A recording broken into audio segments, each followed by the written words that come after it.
زخمی اور پریشان دل کی آہ سے ڈرو، کیونکہ زخمی اور پریشان دل کی آہ سارے جہان کو پریشان کر کے رکھ دیتی ہے۔ کسی کی دل کو پریشان کرنے کا کبھی سوچنا بھی مت، کسی کو بے سکون کرنے کا کبھی سوچنا بھی مت۔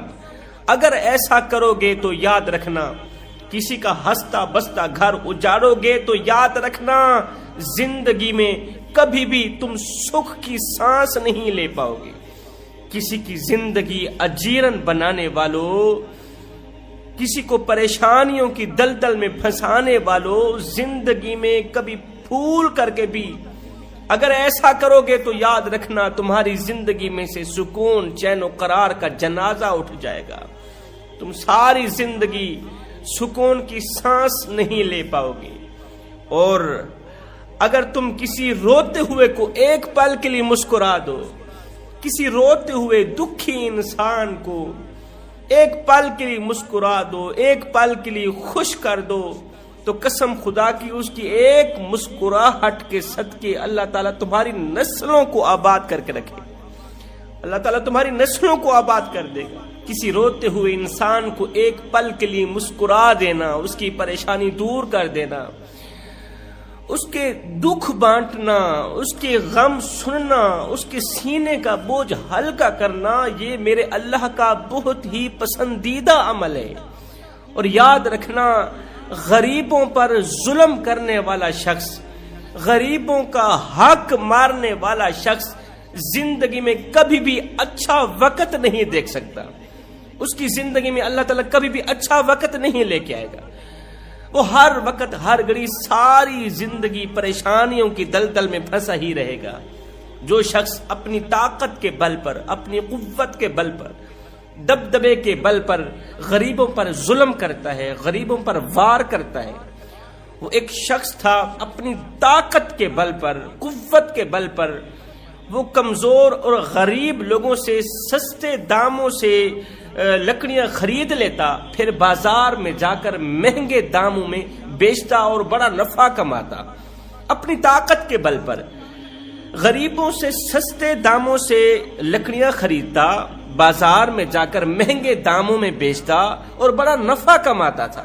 اور غریب لوگ، مزدور لوگ، کمزور لوگ اس کے حق میں بد دعائیں کرتے تھے، اللہ اس کا ستیہ ناش کر دے، اسے سبق پڑھا، یہ تیری مخلوق کو پریشان کرنے سے باز آ جائے۔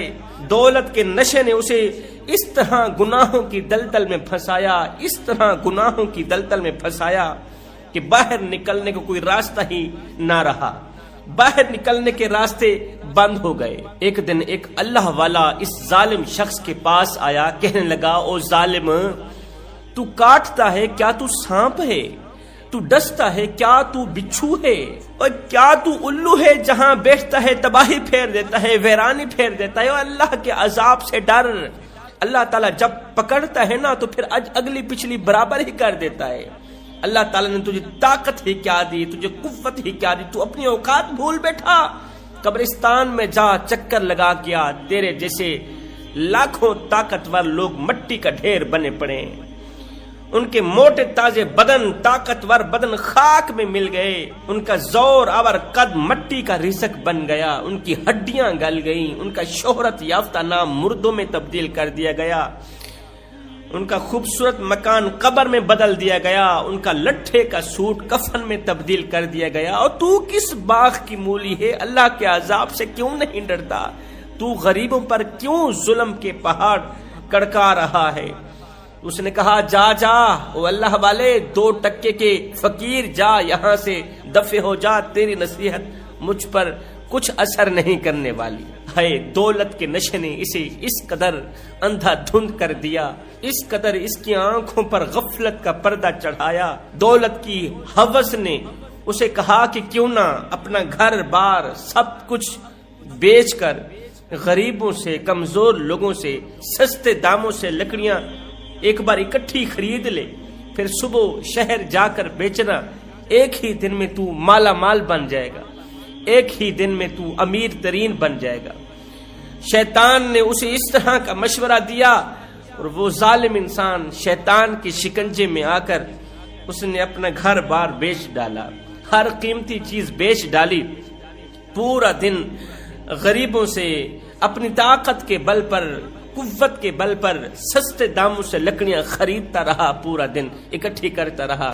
اس کے پاس جتنا پیسہ تھا سارا کا سارا اس نے لکڑیاں خرید کے ایک سائڈ پہ رکھ دی۔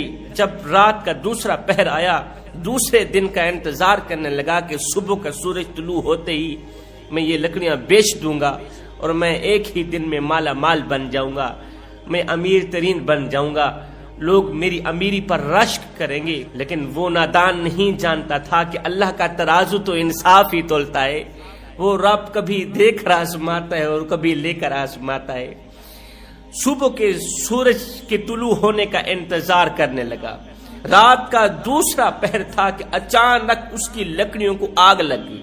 اس کی زندگی کی ساری تمام کی تمام جمع پوجی کو، اس کی ذخیرے کو آگ لگ گئی۔ ساری کی ساری لکڑیاں جل کر راکھ ہو گئی۔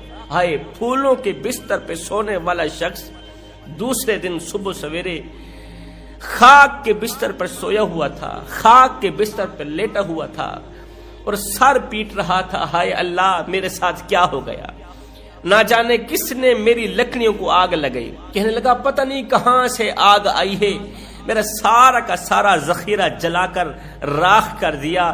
تو وہی اللہ والا اس کے قریب سے گزرا تو اس کی یہ آواز سن کر کہنے لگا، او نادان، او ظالم انسان، تجھے کس نے کہا کہ تیری لکڑیوں کو آگ لگی؟ آگ نے تیری لکڑیوں کو نہیں جلایا، آگ نے تیرے ذخیرے کو نہیں جلایا، تیری زندگی کی کل جمع پوجی کو آگ نے نہیں جلایا، بلکہ مظلوم اور کمزور غریبوں کے دلوں سے نکلی آہ نے تیری لکڑیوں کو جلایا ہے۔ کمزور لوگوں کے دلوں سے نکلی آہ نے، دلوں سے نکلے دھوئیں نے تیری لکڑیوں کو جلایا ہے۔ تو اپنی اوقات بھول گیا تھا۔ اللہ کی مخلوق پر ظلم کرنے والے لوگ بھی کبھی سکھ کی سانس لے پاتے ہیں؟ اللہ کی مخلوق کا حق مارنے والے لوگ بھی کبھی ترقی یافتہ ہوتے ہیں؟ یہ تیرا گمان ہے، یہ تیرا وہم ہے، وہم کو نکال دے، ختم کر دے۔ اس لیے کہتا ہوں زخمی اور پریشان دل کی آہ سے ڈرو، کیونکہ جب ایک پریشان آدمی روتا ہے نا، زمانے کا ستایا ہوا، دکھوں کا مارا ہوا، دردوں کا مارا ہوا، اللہ کا ایک غریب بندہ جب روتا ہے نا، جب وہ کسی کے حق میں بد دعا کرتا ہے، اس کے دل سے نکلی آہ ہواؤں کو پھاڑتی ہوئی، فضاؤں کو پھاڑتی ہوئی، ساتوں آسمان چیر کر عرش کا دروازہ جا کھٹکھٹاتی ہے اور اپنی بات منوا کر ہی دم لیتی ہے۔ سیدنا علی المرتضیٰ شیر خدا کرم اللہ وجہ الکریم فرماتے ہیں کبھی بھی کسی پر ظلم نہ کرنا، ظلم ظلم ہی ہوتا ہے، چاہے کسی مسلمان پر ہو چاہے کافر پر ہو، ظلم ظلم ہی ہوتا ہے۔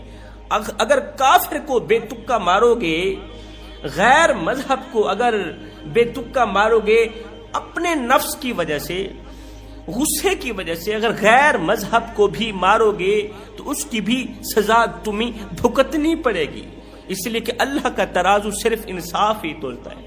اس فقیر اللہ والے نے کہا، او نادان، تو بھول گیا اللہ تعالیٰ کبھی دے کر آزماتا ہے اور کبھی لے کر آزماتا ہے، اور قدرت جب تھپڑ مارتی ہے نا، قدرت جب تماچا مارتی ہے نا، وہ دل پر نہیں سیدھا روح پر اثر کرتا ہے۔ تو کس باغ کی مولی ہے؟ تجھ سے بڑے بڑے تکبر کرنے والے، گھمنڈ کرنے والے ظالموں کو اللہ تعالی نے اٹھایا، آسمان پر اٹھایا، زمین پر پٹخ دیا، ان کا نام و نشان ختم ہو گیا، ان کو نیست و نابود کر دیا۔ اور تکبر تو ویسے ہی میرے اللہ کو ناپسند ہے۔ یہ جو تو خود کو دوسروں سے افضل سمجھتا ہے، طاقتور سمجھتا ہے، اور دوسروں کو خود سے کم تر سمجھتا ہے، کمزور سمجھتا ہے، یہ تو تکبر ہے نا۔ تکبر تو ویسے ہی میرے اللہ کو ناپسند ہے۔ اللہ تعالیٰ ہر ایک گناہ چاہے معاف کر دے گا، لیکن تکبر کرنے والے انسان کو معاف نہیں کرے۔ حضرت سیدنا موسیٰ علیہ السلام نے دونوں ہاتھ اٹھائے، آسمان کی طرف دیکھا، عرض کی، او میرے رب، میری امت میں جو سب سے بڑا عبادت گزار ہے نا، میں اسے دیکھنا چاہتا ہوں، میں اس کی زیارت کرنا چاہتا ہوں، اپنی ان آنکھوں سے دنیا میں ہی اسے دیکھنا چاہتا ہوں۔ جو میری امت کا سب سے بڑا عبادت گزار ہے، سب سے بڑا متقی پرہیزگار ہے، میرے اللہ نے فرمایا موسیٰ اگر تجھے عبادت گزار کے دیکھنے کا دل میں شوق پیدا ہوا ہے تو پھر پہاڑی کے فلاں کونے پہ چلا جا، وہاں جا کر دیکھ ایک کمزور سا لاغر سا انسان میری عبادت میں مصروف ہے، جا کر دیکھ لے، زیارت کر لے۔ حضرت موسیٰ علیہ السلام کے دل میں شوق تھا اسے دیکھنے کا، زیارت کرنے کا، تو حضرت موسیٰ علیہ السلام گھر سے نکلے، پہاڑی کی اسی چوٹی پر پہنچے، اسی کونے پر پہنچے، دیکھا کہ کمزور سا لاغر سا انسان مصلی پہ بیٹھ کے اللہ کی عبادت میں مصروف ہے، اللہ اللہ کر رہا ہے۔ موسیٰ علیہ السلام اس کے ساتھ جا کر بیٹھ گئے، اس کو غور سے دیکھا، زیارت کی کہ یہی عبادت گزار ہے میری امت کا جو سب سے بڑا عبادت گزار متقی پرہیزگار ہے اور اللہ کا محبوب بھی ہے۔